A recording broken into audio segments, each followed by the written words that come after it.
What's up everyone, it's Scotty with MoneyVest. So in this video, we are going to be talking about US recession. There's been a lot of questions and a lot of recession calls that have been made over the past several months, which obviously have not materialized. And I want to make that distinction between a technical recession and an economic recession.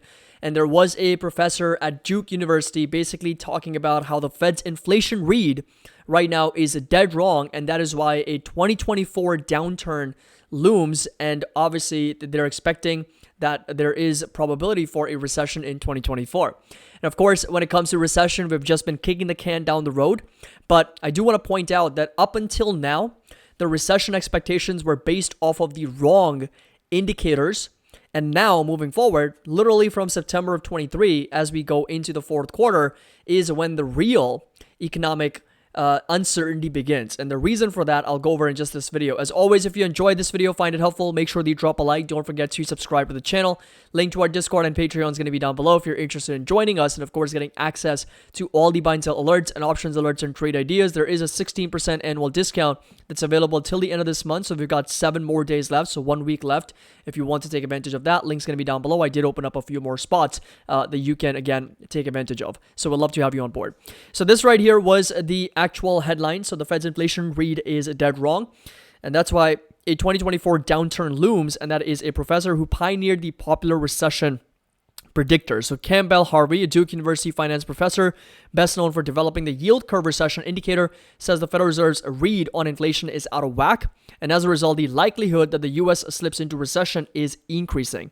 And again, we've been hearing this for such a long time. So what I want you guys to do is to basically pause this video, comment down below, what is your likelihood? What percentage likelihood would you put in a recession in the US in 2023 versus 2024?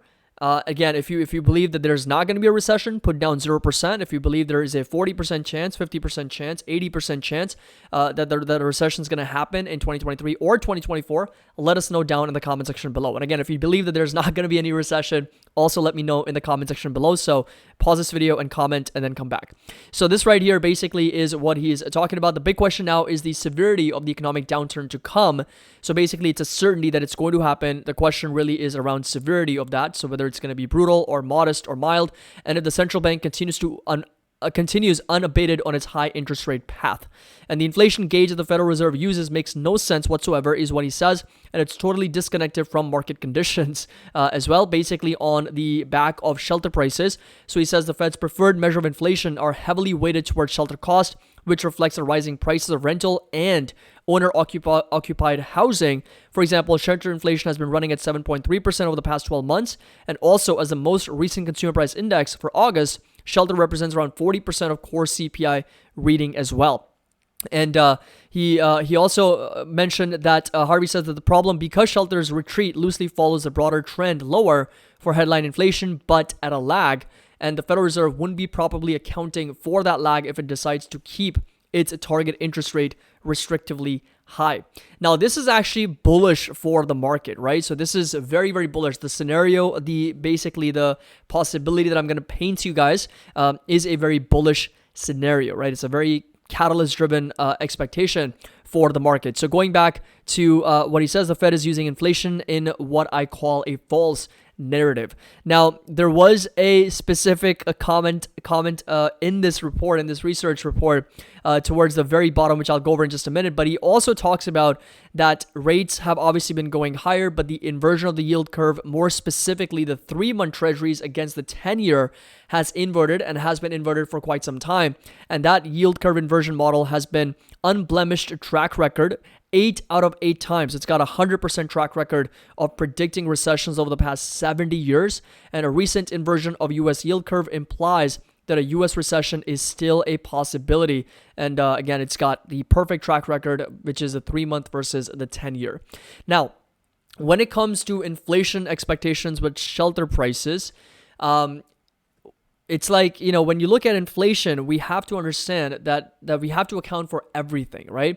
And yes, you can kind of argue that there is different ways of calculating it. And of course, if you only account for, let's say, you know, inflation without shelter, it's going to be sitting at under 2%, which is what he also quotes in the article. So if you come back, he basically says that if shelter inflation were normalized at around 1 to 1.5%, overall core inflation would be closer to 1.5 to 2%, and consumer prices excluding shelter are 1.9% on a year-over-year basis, which is lower than the Fed's target of 2%.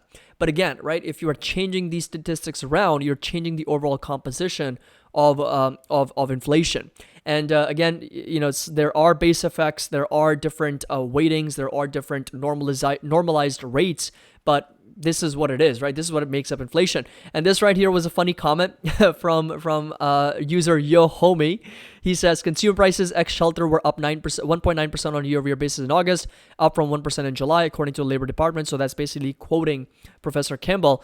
And he goes on by saying that, right, let's just not count the things that cost most, and that way we can say inflation's at 2%. Nobody actually pays for shelter costs, do they? Just like when they jokers out tout inflation rates without energy or food. And that's the thing, right? What's the argument here? Is it that consumer prices ex shelter is under 2% and closer to the Fed's target? Or is it that shelter is more normalized, and once it's normalized, it's down to 2%, right? Which one are we going with here in terms of that argument? But nonetheless, he does expect a recession is more likely in 2024. And here's the problem, right?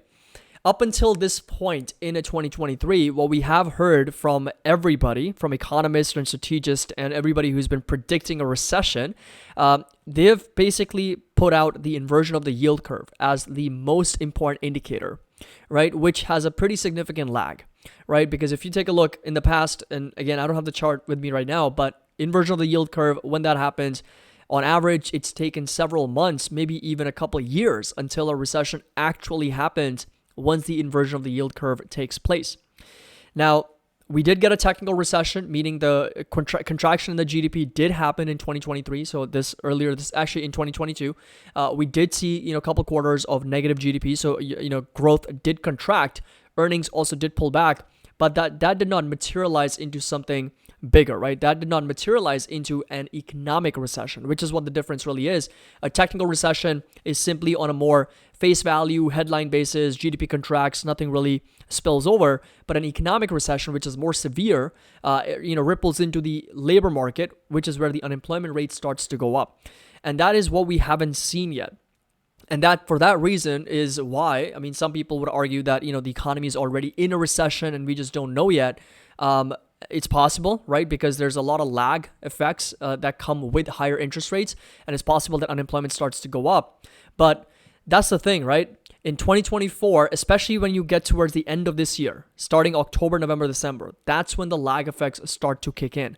That's where higher interest rates from the Federal Reserve and what they have done over the last 12, 18 months, the real impact of those higher interest rates will start to kick in now moving forward. Because same time last year, we were less than 2%, right, in terms of interest rates. So 1 year, it's taken a long time for the Federal Reserve to get to where they are.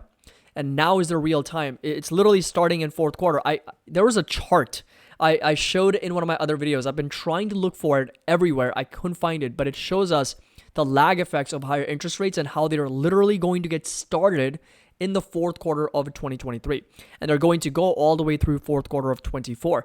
And Goldman Sachs also readjusted their forecast for rate cuts, and they're now expecting the Federal Reserve to cut rates in the fourth quarter of 2024. So literally a year and a few months from now is when they are expecting rate cuts.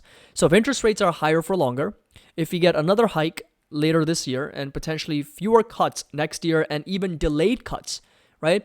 That's something that we haven't talked about. Yes, we've talked about more cuts, less cuts, but we haven't talked about the timing. Jerome Powell kind of brushed it off saying, we haven't, finalized the timing. It's going to depend very much on the incoming data. We blah, blah, blah. But if there's delayed timing, meaning interest rates are higher for longer and there's delayed cuts, that in itself could play a bigger impact on the overall economy. And of course, unemployment rate, I would not be surprised if unemployed persons starts to increase, which permanent job losses have also started to go up. And that causes an economic recession in 2024. And not just on the back of inverted yield curves, because that indicator alone doesn't tell us anything, right? It's only a technical metric. But a more important real economic indicator is going to be the labor market. If that starts to break, that's a very clear signal to the economy that, okay, we're slowing down and we're actually seeing some weakness in the jobs market, in the labor market. And that is where the opportunities are going to be created, right? Recessions are usually the best time to be investing, right? Not only in the markets, but of course in real estate and other assets and other businesses where you can buy for significant discounts. So that's what's going to create, in my opinion, huge opportunity for us. Of course, we're kind of coming towards the end of that seasonality train where September's coming to an end, and fourth quarter is usually the best time of the year for the market. So I'm going to be prepared kind of dollar cost average, but I'm also going to be prepared for a potential weakening in the labor market and economy slowing down, and that's going to create more opportunities for us because eventually we know the Federal Reserve, the one way to fight the recession is by lowering interest rates, and those rate cuts could act as a huge catalyst for the markets to rally back higher. So that's all I've got for you. But let me know in the comment section down below, what do you think about a potential recession in the US? Do you already believe that we're in one? Do you expect one to happen? Do you expect there's not going to be a recession? Let us know in the comment section down below. So just so we're clear and we're on the same page, I believe that the inversion of the yield curve is, yes, it's got a great track record, but it's a technical indicator. So I'm not going off of that inversion of the yield curve.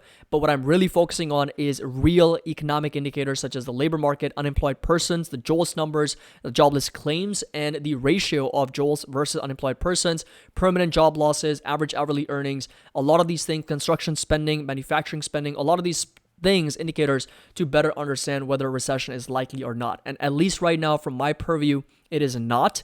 But the lag effects of higher interest rates are only just getting started after a year and a half of Federal Reserve raising interest rates. So those lags could now impact those indicators, those metrics that I just mentioned. So let me know in the comment section below. Hope you guys enjoyed this video, found it helpful. If you did, make sure that you drop a like. Don't forget to subscribe to the channel. Link to our Discord, Patreon is going to be down below. As always, happy investing. I'll see you all in the next video.